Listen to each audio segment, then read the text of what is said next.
नमस्कार व्यूअर्स, मैं हूं अमीश देवगन। रात के इस समय 9 बज चुके हैं और आप देख रहे हैं सीएनबीसी आवाज पे टक्कर का ये मेगा एडिशन। प्रधानमंत्री मोदी ने सोमनाथ मंदिर की विरासत को याद करते हुए कहा है कि यह स्वाभिमान की गाथा है। उन्होंने कहा है कि जिस सोमनाथ मंदिर को आज हम देखते हैं, इसके पीछे सरदार पटेल की एक बड़ी भूमिका है। लेकिन पंडित नेहरू नहीं चाहते थे कि 11 मई 1951 को हुए प्राण प्रतिष्ठा कार्यक्रम में तत्कालीन राष्ट्रपति डॉक्टर राजेंद्र प्रसाद शामिल हों। क्यों, किस लिए और किस लिए? आज सीएनबीसी आवाज के टक्कर के मंडे एडिशन में इसी पर आज हम सीधी बात करेंगे। इस चिट्ठी की कॉपी बाकायदा मैं लेकर आया हूं।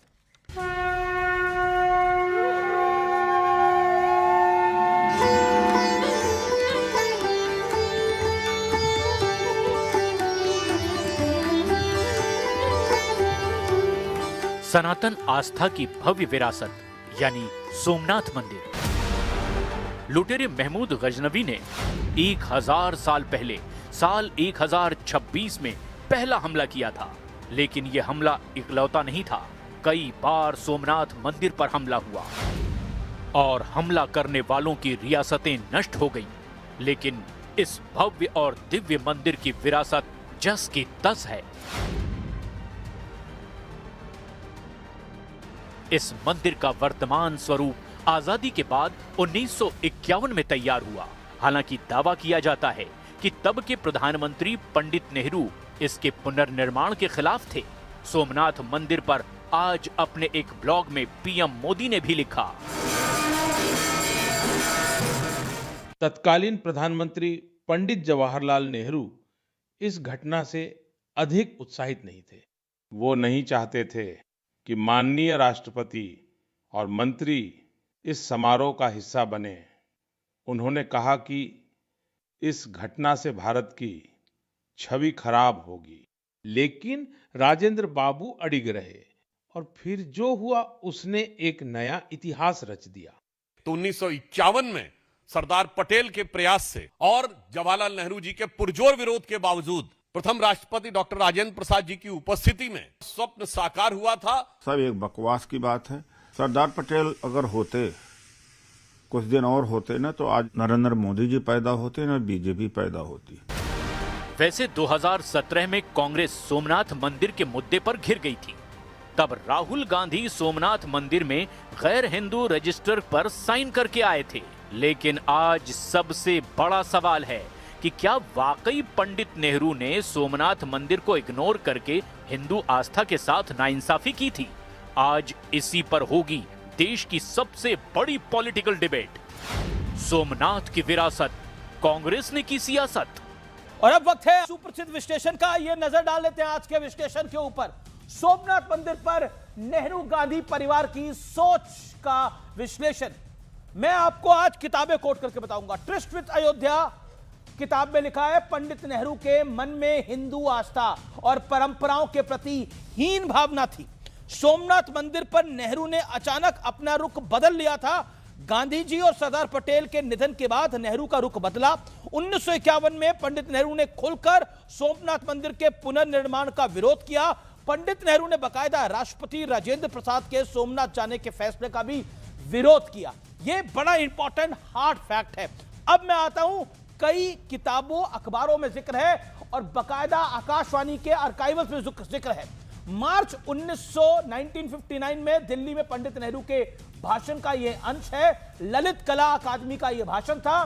कुछ दक्षिण के मंदिर से मुझे उनकी सुंदरता के बावजूद घृणा होती है। मैं उन्हें बर्दाश्त नहीं कर सकता।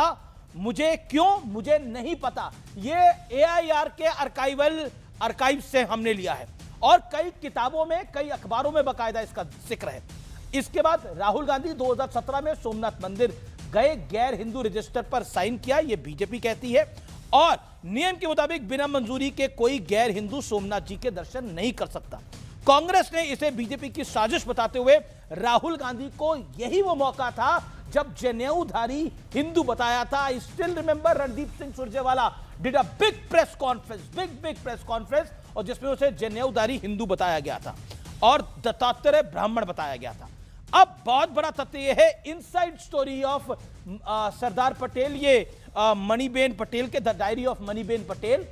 पंडित नेहरू जानता जनता के पैसों से बाबरी का पुनर्निर्माण करवाना चाहते थे। लेकिन अब आप सोचिए, बाबरी का पुनर्निर्माण कराना चाहते थे पंडित नेहरू, लेकिन वो खिलाफ थे सोमनाथ मंदिर में डॉक्टर राजेंद्र प्रसाद के जाने के लिए, जो तत्कालीन राष्ट्रपति थे। चिट्ठी है बाकायदा मेरे पास। अब बड़ा सवाल क्या है? बड़ा सवाल यह है, क्या नेहरू गांधी परिवार में वोट बैंक वाली परंपरा दशकों पुरानी है या फिर यही वन साइडेड सेकुलरिज्म है?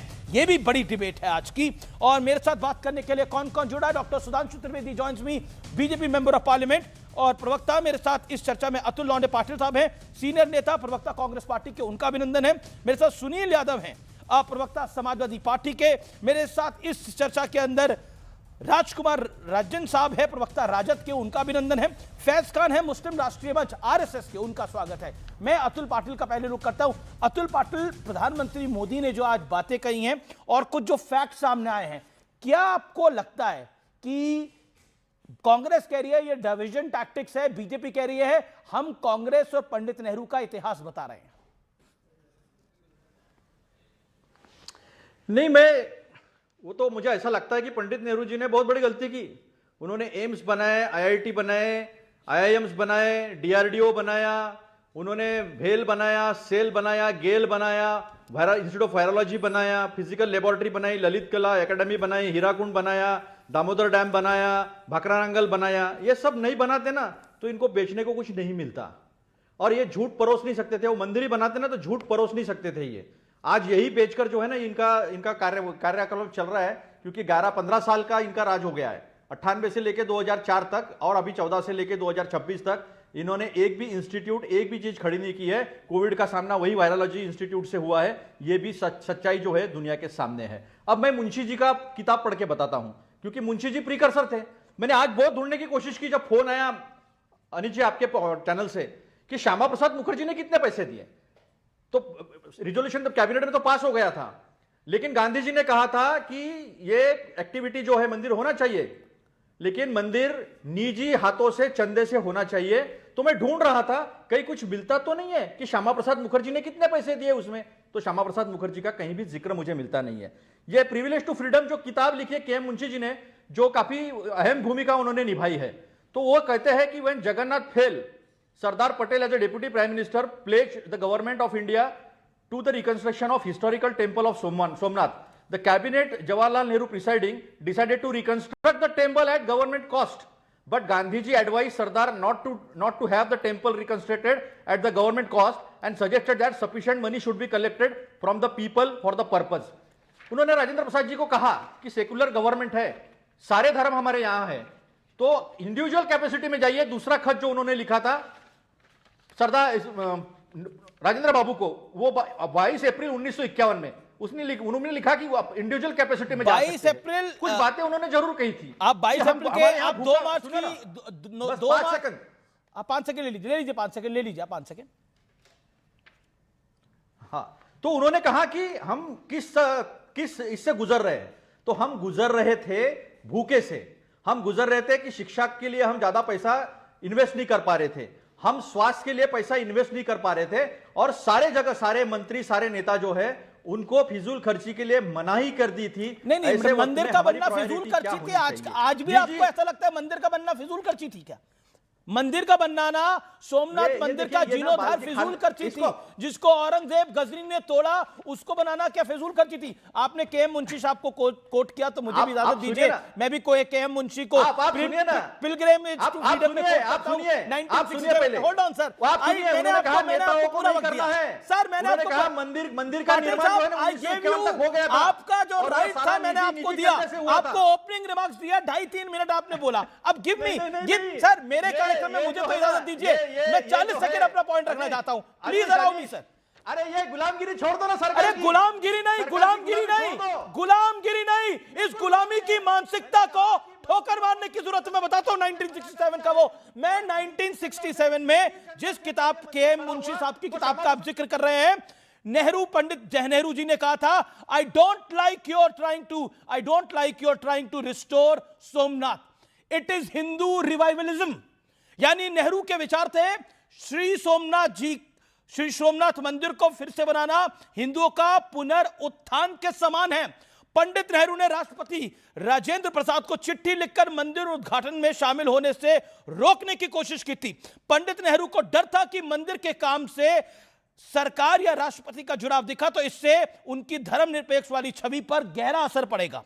पंडित नेहरू सरकारी पैसे से मंदिर पुनर्निर्माण के पक्ष में भी नहीं थे। हालांकि सोमनाथ मंदिर का पुनर्निर्माण चंदे के पैसे से हुआ। यानी उनको लगता था कि अगर सोमनाथ मंदिर बनेगा तो हिंदुओं का रिवाइवल होगा, it will be a revivalism of Hinduism, हिंदुओं का पुनरुत्थान होगा। ये वही किताब जो आप कोट कर रहे हैं के मुंशी की, उसी किताब में लिखा हुआ है।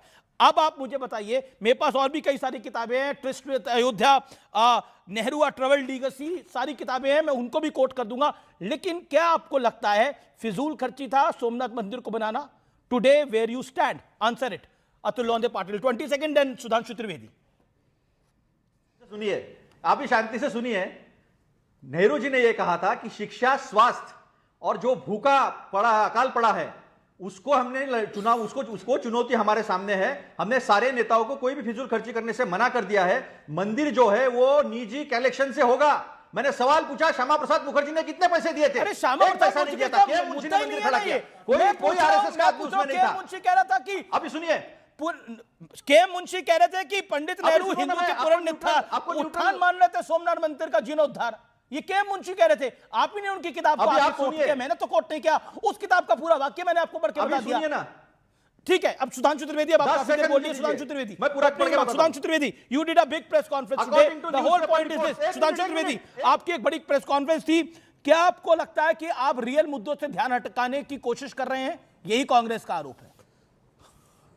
देखिए, मैं अतुल पाटिल जी की बात का जहां से जवाब दिया उसको शुरू करता हूं। इन्होंने कहा विकास के बड़े बड़े कार्य सब चाचा नेहरू ने किए, तो मैं स्पष्ट बताना चाहता हूं ये भी एक प्रकार का बहुत बड़ा फसाड है जो दक्षिण भारत के लोगों के द्वारा, अनेक अच्छे राजे रजवाड़ों के द्वारा किया गया कार्य का मजाक उड़ाना है। मैं पूछना चाहता हूं, ये बताइए भारत का पहला हाइडल पावर प्रोजेक्ट कब बना? 1892 में शिव समुद्रम पावर प्रोजेक्ट, तब चाचा नेहरू 3 साल के थे। और सुनिए, भारत ही नहीं दुनिया में यूरोप के बाहर पहला शहर कौन बना जहां पर स्ट्रीट लाइट्स आई?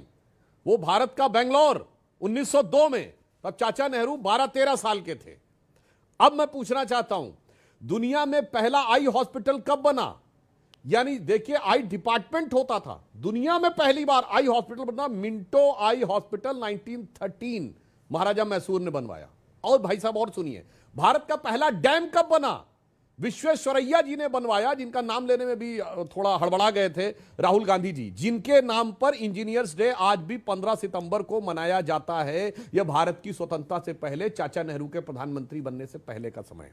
अब आइए साहब, इरिगेशन में सबसे पहले काम कब हुए? महाराजा अलवर, महाराजा ग्वालियर और दक्षिण भारत के महाराजाओं के द्वारा। अब आइए, Indian institute of sciences Bengaluru कब बना? अतुल पाटिल साहब 1916 में, चाचा नेहरू से बहुत पहले। भारत को फिजिक्स का नोबेल प्राइज किसने दिलवाया? सीवी रमन ने, आजादी से बहुत पहले। यह बताइए, आयरन एंड स्टील की पहली factory Tata iron and steel ने कब बनाई? आजादी के दौर में, चाचा नेहरू से पहले। भाई साहब बहुत बड़ा फैकेट किया है कि सब कुछ चाचा जी ने किया, सब कुछ चाचा जी ने किया। और मैं याद दिलाना चाहता हूं, भारत आजाद हुआ तो ब्रिटिश इंडिया से कहीं बेहतर, पूरे भारत में 10 या 11% थी उस समय रेट ऑफ लिटरेसी, पर पूरे भारत में सबसे ज्यादा जानते कहां थी? ट्रावनकोर में 47%। बाबा साहब अंबेडकर को पढ़ने के लिए बाहर किसने भेजा? महाराजा बड़ौदा ने। बाबा चाचा नेहरू, मोतीलाल नेहरू ने नहीं, जिन पे पैसा बरस रहा था, करोड़ों रुपए थे। और सुनिए अतुल जी, आपके राज्य का बताता हूं, अगर पहली बार पिछड़े समाज को आरक्षण दिया तो छत्रपति साहू जी महाराज ने दिया। भाई साहब, वो चाचा नेहरू से बहुत पहले की बात थी। इसलिए मैं कहना चाहता हूं, ये सब भी जो एक बहुत बड़ा फैकेट क्रिएट किया गया है, भारत के विकास में अनेकानेक लोगों ने जो महान योगदान दिया है, अनेकानेक वैज्ञानिकों ने, इंजीनियरों ने, साइंटिस्टों ने, समाजसेवियों ने, राजों ने, उनके साथ ये घिनौना मजाक नहीं करना चाहिए। अब जहां तक मैं आज की बात पे कहता हूं, तो सिर्फ एक बात और कोट कर 10 सेकंड सुधांशु जी, देन अतुल पाटिल। सोमनाथ मंदिर से नहीं था, एक बस 10 सेकंड। 17 मार्च 1959 को ललित कला अकादमी में, और यह बात बलबीर पुंज जी ने भी अपनी किताब में कोट की है, 17 मार्च 1959 Lalit Kala Akademi selected words of Jawaharlal Nehru, खंड 47 में लिखा हुआ है कि वो ये कहते हैं कि मैं दक्षिण भारत के बड़े बड़े मंदिरों में जाता हूं तो मैं डिप्रेस्ड फील करता हूं, मैं समझ नहीं पाता हूं कि मेरी स्पिरिट डिप्रेशन को फील करने लगती है, मगर जब मैं ताजमहल के सामने खड़ा होता हूं तो बड़ा आनंदित महसूस करता हूं।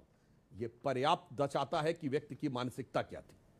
Okay okay. और आकाशवाणी यानी एआईआर के आर्काइव्स में 1959 में पंडित नेहरू ने दिल्ली के ललित कला अकादमी में जो भाषण दिया, some of the temples of the south however repel me in spite of their beauty, I just can't stand them, why they are oppressive. आगे की कहानी मैं आगे बताऊंगा। ओके, जवाब।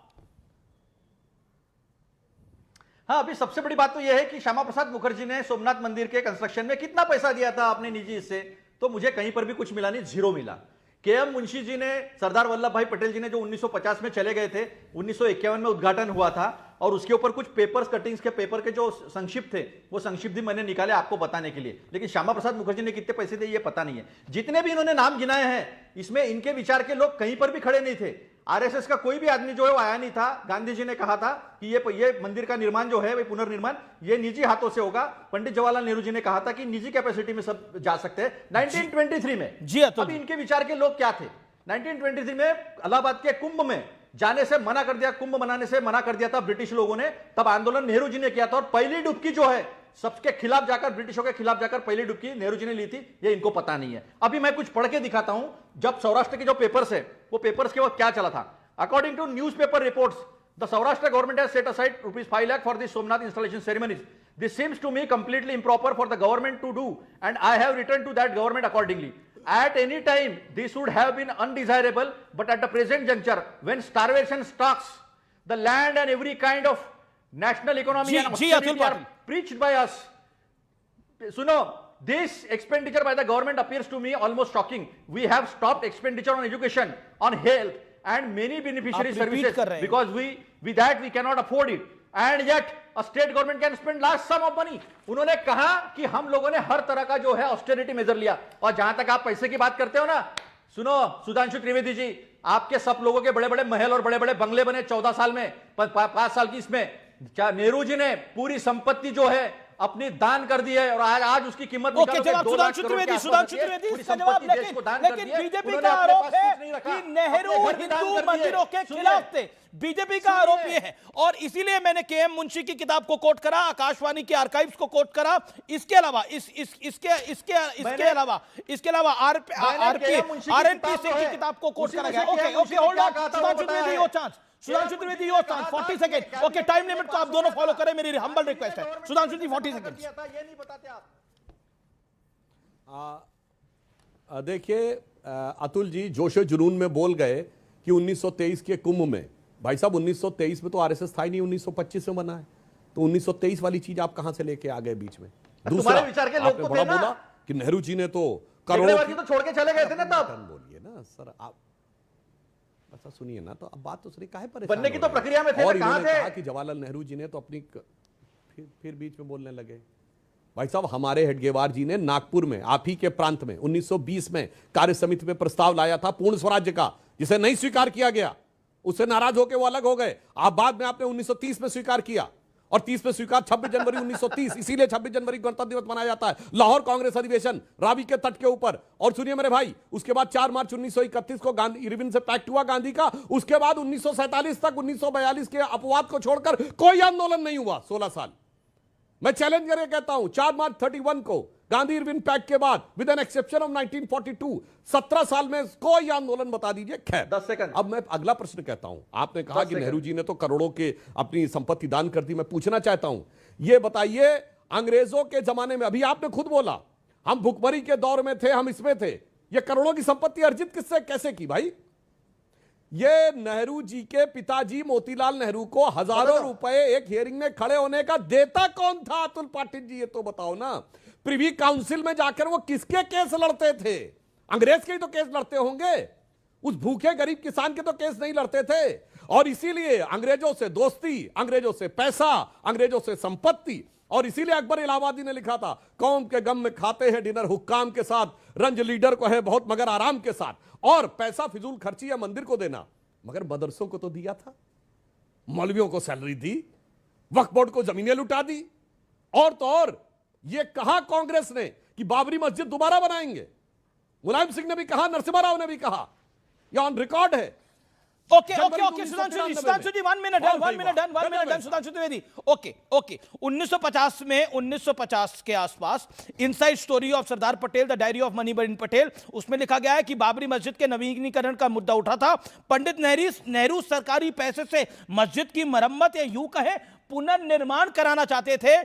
किताब का नाम है inside story of Sardar Vallabh भाई Patel the diary of Maniben Patel, यह किताब में दावा किया गया है। जवाब, बाबरी मस्जिद बनवाना फिजूल खर्ची नहीं थी, लेकिन सोमनाथ का जीर्णोद्धार कराना फिजूल खर्ची थी कांग्रेस के अनुसार। एक तो पहली बात क्लियर कर दूं अनिश जी, जरा झूठ बोलना कम करो और गुलामी बंद करो। मैंने कहा था सारे मंत्रियों के फिजूल खर्चियों पर रकाब कसी थी, यह कहा मैंने, और निजी हाथों से खर्चा करना चाहिए, ये गांधी जी का कहना था कैबिनेट में, वरना ये पास हो गया था। दूसरी बात, एक बात बताइए ना, के मुंशी किसकी गुलामी कर रहे थे? सुनो ना, मणिबेन पटेल किसकी गुलामी कर रही थी? मुझे जवाब दीजिए ना, मैं आपसे पूछता हूं, ये लोग किसकी गुलामी कर रहे थे? जवाब दीजिए इस बात का। सुनो ना, कमाल की बात है, गुलामी की सोच वाली बाबरी मस्जिद तामील करवाना चाहते थे और हिंदुओं का जीर्णोद्धार ना हो जाए, आप सोमनाथ के खिलाफ थे। बकायदा चिट्ठी लिखी डॉक्टर राजेंद्र प्रसाद को कि मत जाओ। गुलामी की सोच जो विध्वंसकारियों के साथ है या विध्वंसकारियों के साथ नहीं है, इस पे पर्सनल मत होइएगा। सुनिए ना, हमारा अगर सुनोगे नहीं और हमारे पे थोपने की प्लीज कोशिश बोलिए, करोगे मैं आपको भरपूर बोलने का मौका दे रहा हूं पाटिल जी। सुनिए, नहीं, आप अपनी लगाते हो, हमारी सुनते नहीं हो, इसलिए मैंने कहा शांति से सुनो शांति से, अनइंटरप्टली, जैसे सुधांशु को सुना। उन्होंने वकालत की, तब वो स्वाधीनता संग्राम में नहीं थे, स्वाधीनता संग्राम में आए ना तो सूट बूट से, टाई से हमारे गांधी जो है ना धोती पर आ गए और ये कुर्ते पर आ गए। एक पेरिस नाम की लॉन्ड्री थी उनके घर के सामने, वहां से आते थे, तो इन्होंने उसकी भी जो है झूठ फैलाया था कि पेरिस से आते हैं, वहीं से आते थे, और उन्होंने सब कुछ छोड़ दिया, सब कुछ अपनी संपत्ति जो है वो दान कर दी, और सब कुछ कांग्रेस के इसमें आंदोलन में हुआ। जब देश में पहला संविधान लागू होना था तब बार लग गया था, अप्सरा, ध्रुव, सारी अणुभट्टियां भी चालू हो गई थी, सब कुछ किया था जो आज बेच रहे। इन्होंने क्या किया? कुछ नहीं किया इनको जब भी सरकार मिली, पहली बात। दूसरी बात, जमींदारी कानून लाया, जमींदारों से लैंड लेकर जो गरीब मजदूर थे वो गरीब मजदूरों को लैंड देने का काम किया। दुनिया का इतिहास गवाह है, बिना खून बहाए लैंड रीडिस्ट्रीब्यूट करने का काम जो है वो नेहरू जी के नेतृत्व में कांग्रेस के सरकार ने किया था, इन्होंने कुछ नहीं किया। दूसरी बात, इन्होंने कहा पूर्ण स्वराज, अरे पूर्ण स्वराज का ठहराव जो है वो नेहरू जी और सुभाष चंद्र बोस जी ने लिखा और दिया, और 1928 में उसको पारित करके 1930 में जो है पहली बार मनाया गया। तुम्हारे हेगड़ेवार जी ने कभी पूर्ण स्वराज का ठहराव रखा नहीं था, यह साफ गलत बात है। वो तो क्या है, रिसेप्शन कमेटी के कुछ थे सब, बाकी तो उन्होंने कभी ऐसा ठहराव लिया नहीं है, ऐसा कोई रिजोल्यूशन कभी था ही नहीं। पूर्ण स्वराज का जो आया है वो पहली बार लोकमान्य तिलक जी ने कहा था। मैं आपसे बोल रहा हूं कपड़े में, ओके आपकी बात को पूरा सुना गया, आपकी okay Atul Patil with all due respect, आपकी बात को पूरा सुना गया। उनके कपड़े ड्राई क्लीन होते थे, मेरा विषय वो नहीं है। मैं ये नहीं कह रहा पंडित नेहरू की लीगेसी बड़ी है, पंडित नेहरू ने कुछ बहुत अच्छे काम भी करे हैं, लेकिन यहाँ स्पेसिफिक विषय में बात हो रही है, सोमनाथ मंदिर के विषय में बात हो रही है, यहाँ हिंदुओं के विषय में बात हो रही है। कुछ नहीं हुआ तो मुझे एक बात बताओ, आरएसएस ने 1925 से 1947 तक कौन सा आंदोलन किया? देखिए, अगर आरएसएस में बात होगी तो मैं जरूर आरएसएस से पूछूंगा, लेकिन मैं आपसे पूछ रहा हूं, ये एक सेकंड, ये जो दूरदर्शन का आर्काइव्स है, एक सेकंड मैं आपके पास आता हूं। ओके, पहले सुधांशु त्रिवेदी आप 30 सेकंड में रिप्लाई कर लीजिए, फिर मैं आता हूं फिर दूरदर्शन के आर्काइव्स में क्या लिखा हुआ है। हाँ, देखिए भाई साहब, अतुल माफ करिए, एआईआर ऑल इंडिया रेडियो के आर्काइव्स में क्या है, कौन झूठ बोल रहा है, अब कौन झूठ बोल रहा है, कौन सच बोल रहा है, हम कपड़े भी नहीं हमारे ड्राई क्लीन होते थे, आप क्या बात कर रहे हैं सुधांशु जी? फिजूल खर्ची क्या होती है सर, आपने बात की। मुझे एक बात बताइए, 1925 से लेके 1947 तक। Okay, you made your point, Atul भाई शांति, अतुल जी शांति, अब सुधांशु जी को सुन लीजिए ना।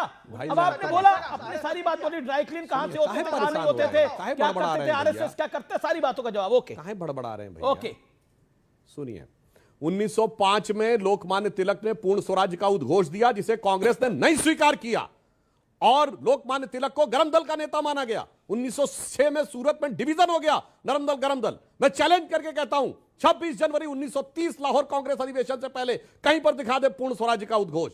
इसीलिए मैंने कहा भाई, अपना आंदोलन तो बता ना पाए।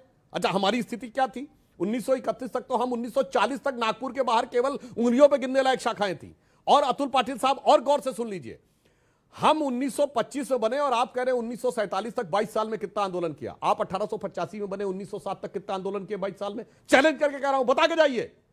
आप तो अंग्रेज अफसरों के नीचे बैठे हुए थे। ह्यूम, एलन ऑक्टेवियम ह्यूम ने आपकी स्थापना की। विलियम बैडनबर्न, जॉर्ज यूल, अल्फ्रेड रोप जैसे लोग आपके अध्यक्ष थे।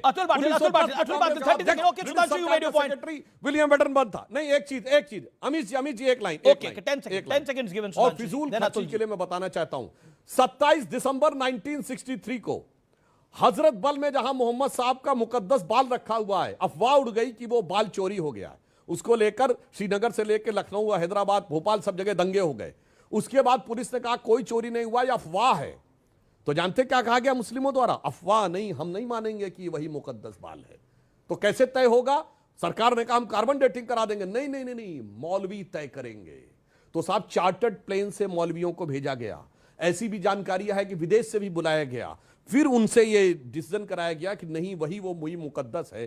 मेरे भाई वो फजूल खर्ची थोड़ी थी, वो तो ऐसे नॉर्मल था, उसमें कौन सा फर्क पड़ता है? इसीलिए मैं कह रहा हूं जो आप लोग ज्ञान देने का प्रयास करते हैं, ओके सुधांशु जी, जी उसे स्वीकार करिए। तब भी आप गुलामी के प्रभाव में थे, आज भी गुलामी के प्रभाव में। आप गुलामी के प्रभाव में लगातार है। ओके, जवाब आप गुलामी के प्रभाव में लगातार है। और आकाशवाणी के एआईआर के आर्काइव्स 1959 में पंडित नेहरू ने बोला, पंडित नेहरू ने कहा दक्षिण के कुछ मंदिरों को मैं उनकी खूबसूरती के बावजूद सहन नहीं कर पाता। क्यों, ये मुझे नहीं पता। मंदिरों का अंधेरा युक्त गलियारा मुझे पसंद नहीं है। तो इसीलिए भारतीय जनता पार्टी कह रही है कि आपकी जो मंशा थी वो मंदिर विरोधी थी।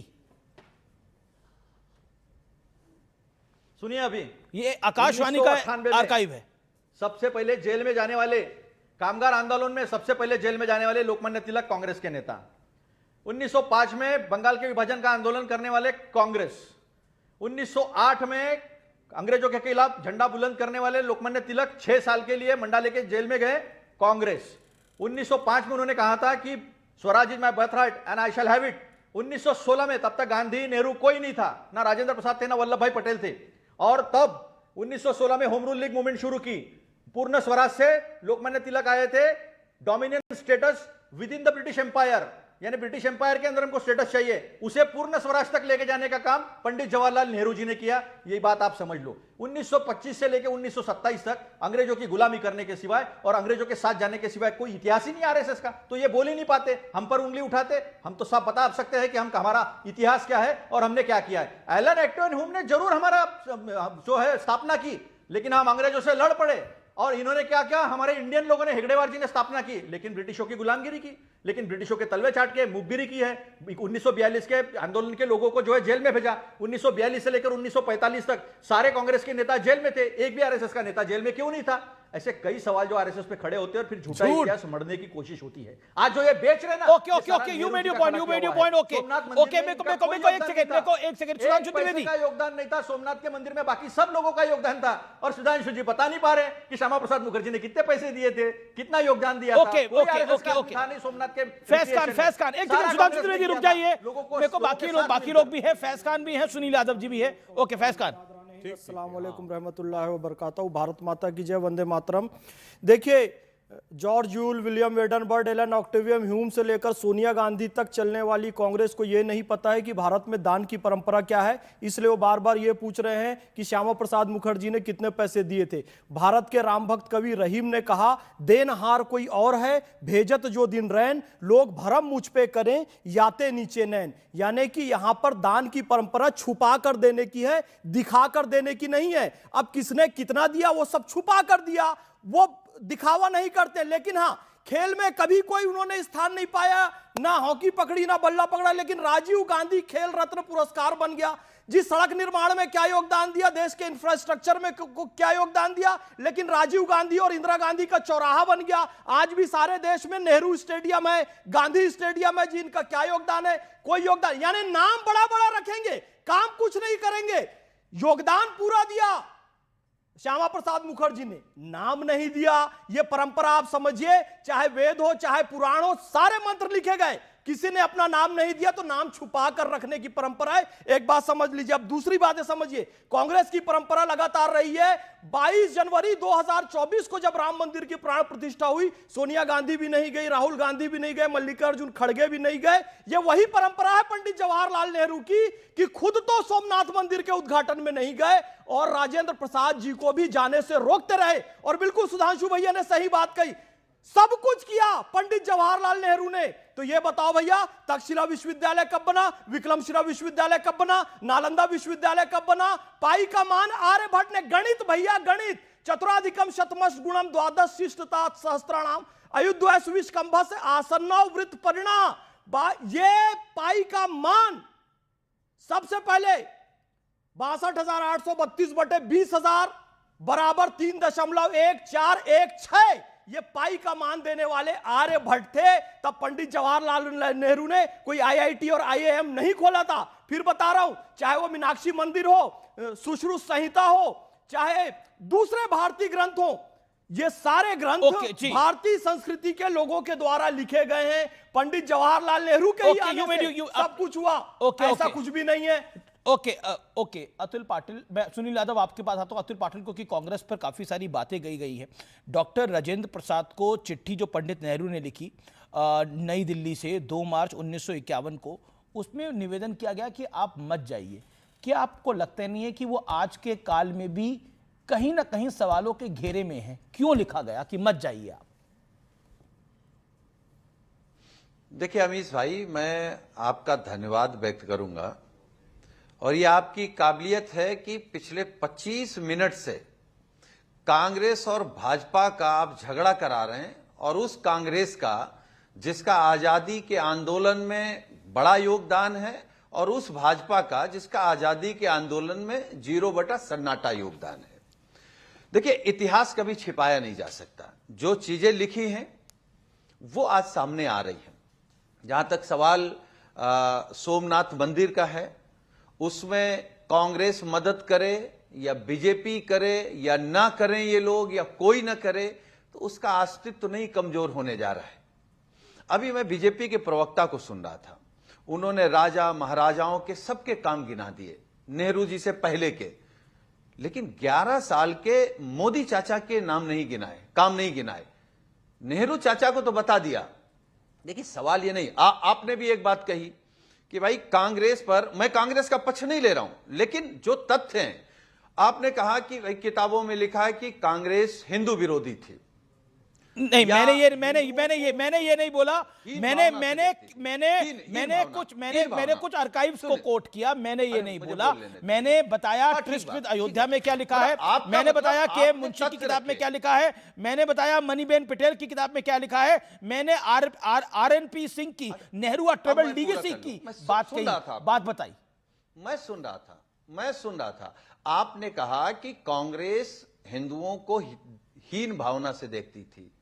हम मान लेते हैं आपकी बात। जिसका आप पक्ष ले रहे हैं या जो एजेंडा चल रहा है, आरएसएस और बीजेपी, ये आजादी की लड़ाई को हीन भावना से देखते थे, ये क्रांतिकारियों को हीन भावना से देखते थे, ये आजादी के बाद संविधान को हीन भावना से देखते थे, ये तिरंगे को हीन भावना से देखते थे।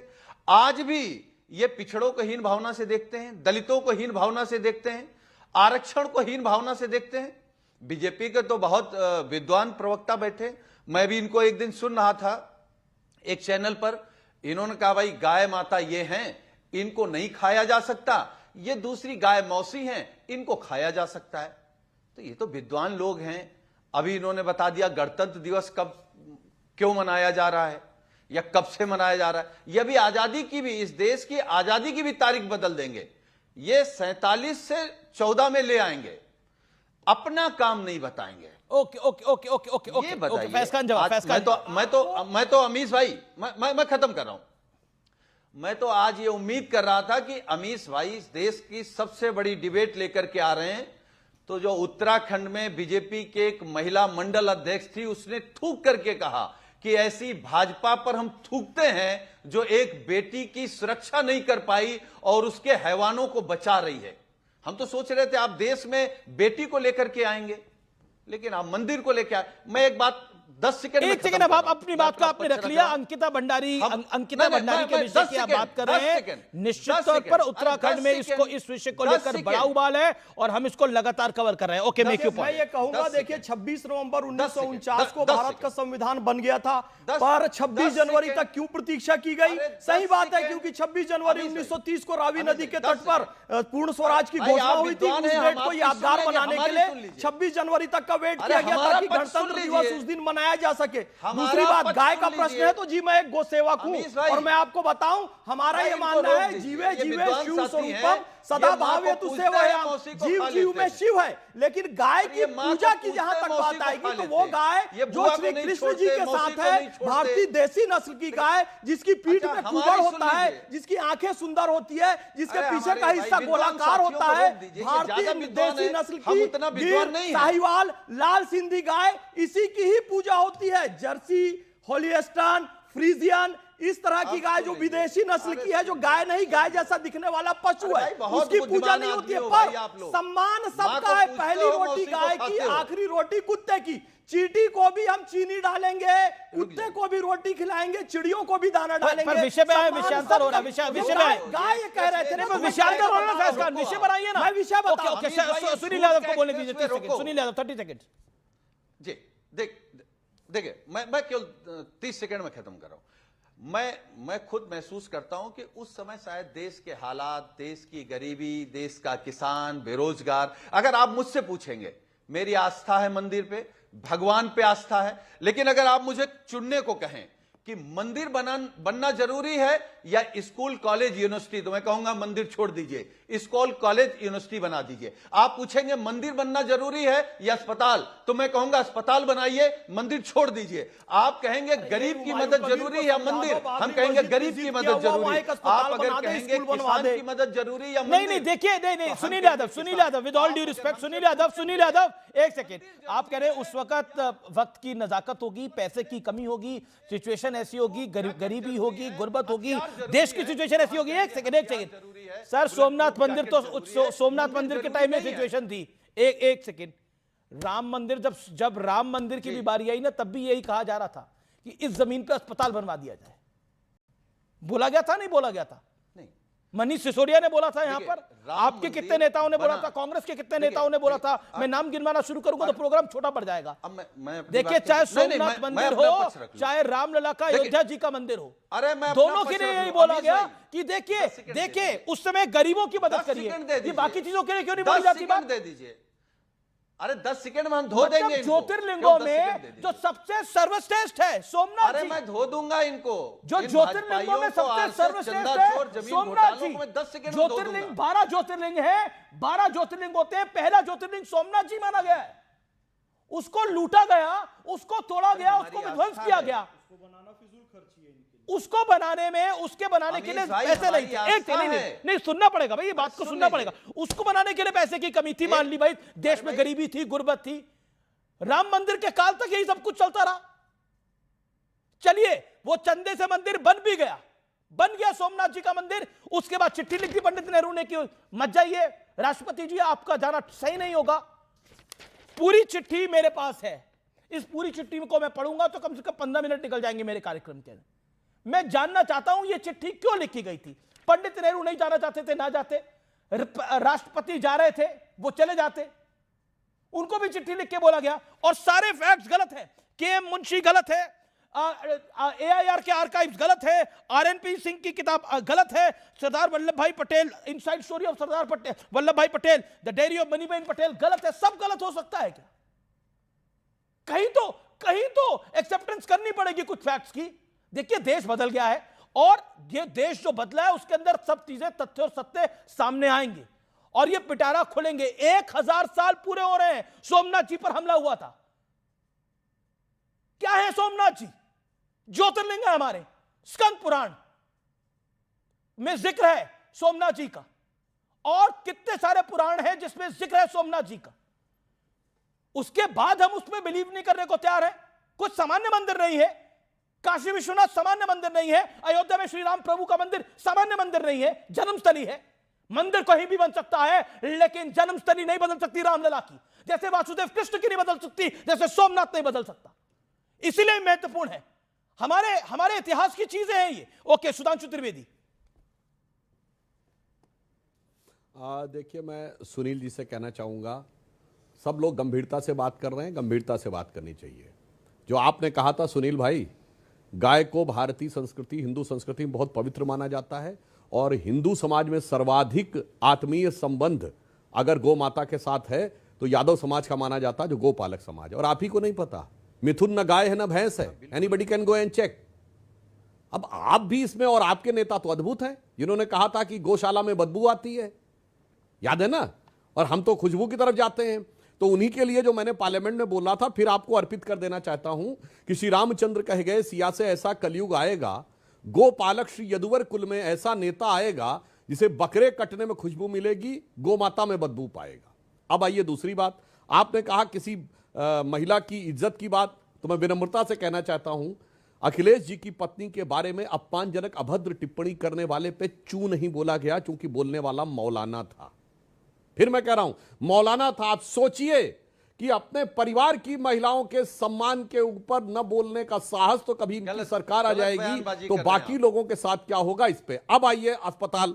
अब सुनिए ना, मौलाना रशीदी के बारे में कौन सी कार्रवाई की गई?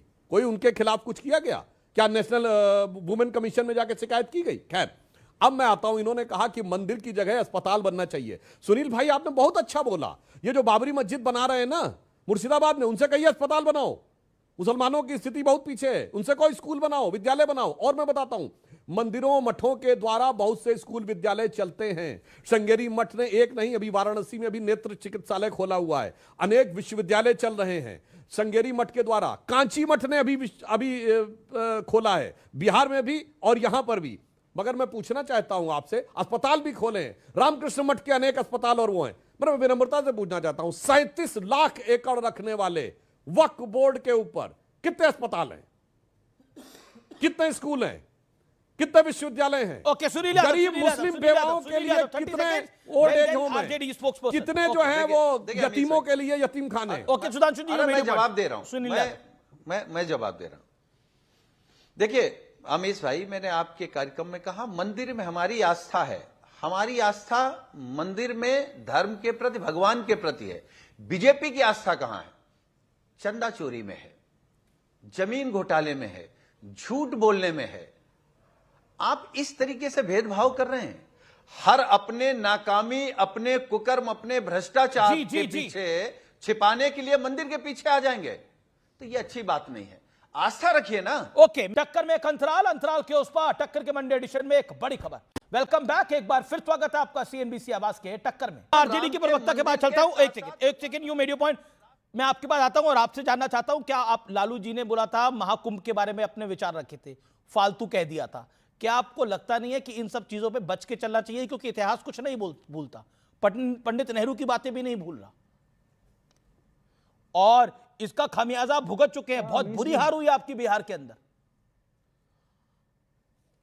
अमीश जी, बिहार के चुनाव के संदर्भ में अगर आप डिबेट करा रहे हैं तो फिर मैं उस पर बोलूं। अगर आप सोमनाथ मंदिर के संदर्भ में बात कर रहे हैं तो फिर मैं सोमनाथ मंदिर पर बोलूं। दरअसल यह समझने की जरूरत है कि सोमनाथ मंदिर के संदर्भ में जिस समय, जिस दौर की बात है, वह दौर भारत का संविधान लागू होने के तुरंत बाद का समय है। धर्मनिरपेक्षता का अस्थायी भाव स्थापित करने का समय था।